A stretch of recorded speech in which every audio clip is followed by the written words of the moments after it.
Thank you so much for joining me today. I perceive that we have a problem in our industry. That problem is this. We have a front line of people who are required to abide by a law, the fair housing laws. And they are not taught that law, nor do they understand how they're supposed to abide by it. They're employed typically several weeks, sometimes months, even a year, before they get any kind of education. That puts you at risk. It puts them at risk. It puts the owners and the companies at risk. We've developed a program that solves that problem. It helps you mitigate that risk. It gives you comfort in knowing that everybody at your front line has got the information that they need in order to avoid the lawsuits that are now rampant in our industry. This is what the students will see on screen. As you can see, the program consists of PowerPoint, it consists of video, and each of the segments comes with a comprehension exam to ensure that the students get the material. They clearly understand what is being taught to them, what you need them to know. The companies, the owners, the individuals, all of them are at risk, and all the people that work with them need to have this information. Even the vendors whose employees visit the sites and interact with our customers who live there. The program is available 24 hours a day, 7 days a week online. The program comes with a comprehensive workbook so that the individuals who learn by reading, who learn by seeing, who learn by hearing, all of them will have information delivered to them in the way that they learn best. Each of the students that take our course are given a certificate you can put in the file so that you can prove that you have done the job that you should do in training your staff. And what follows are snippets from segments so you can get a feel for what it is. Please take a look.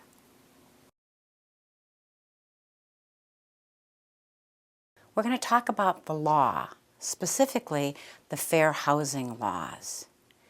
Now, every business has laws that govern its practice, but ours is particularly interesting and unusual in that in our business, fair housing laws tend to cover every single person who has anything whatsoever to do with housing. But on the positive side, I want to tell you that this is a pretty easy law to abide by. It requires only one thing. And the one thing it requires is that you give great customer service, but that you give exactly the same great customer service to every single person who lives within your building or who comes in to apply for an apartment within your building.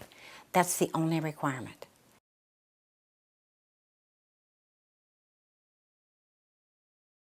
Let's talk about another important term that exists in the law. The Fair Housing Law talks about who is covered under this particular act, and it uses the word agent. There is the law of agency. Now, who is an agent? Well, according to the law, it is a person or entity that is empowered to act in place of someone else. In this particular case, it is someone who can act for the owner of the property. Now, that might be the management company, and there's a contract in place. Now, why is that necessary? Well, real estate transactions, and leasing is a real estate transaction, involves a contract. Unless the people that work for the management company or the owner were covered as agents under the law, they couldn't sign that document.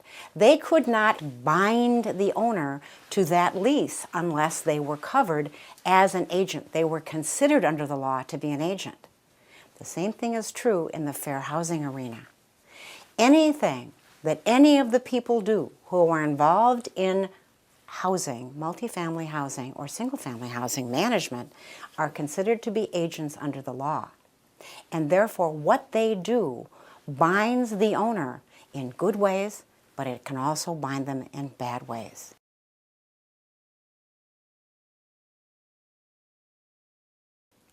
Let me first talk about what you must do under the law. The law says you must make reasonable accommodation as the landlord. Now, the first thing I will tell you is, please, if you are approached about these things and you are in any way, shape, or form unclear as to what you should do, this should be brought to the attention of a supervisor. These are not decisions that are necessarily made at the front line because it's a law. It's a pretty substantial law, and it requires a knowledge of the law in many cases to make a determination.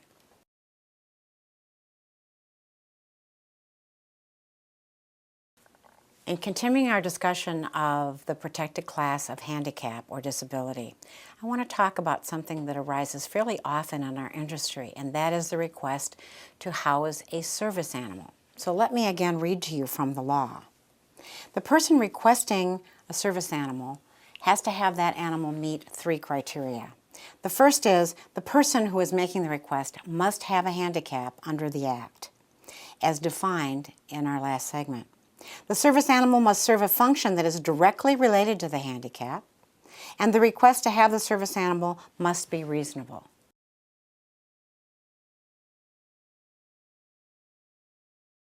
We must offer anyone who comes into our building that is a qualified prospect all apartments that are available, wherever they are located in the buildings.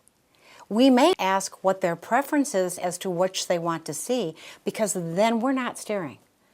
We're not in any way encouraging them to select particular units. We're asking them and giving them all the choices and saying, which of these would you like to see? So what'd you think? We absolutely love our program. And so do the clients that we've got. We're getting great feedback from our customers. They're telling us that for the very first time, they are able to use the program as a qualification to get employment at their company. At the very least, they use it as an orientation vehicle so that everybody in their company has the kind of knowledge that they need to mitigate the risk that that company and they are personally at. I hope you found this interesting enough to contact me. My contact information is on the screen. You can email me at Kathy, that's with a K, at greatplacesinc.com.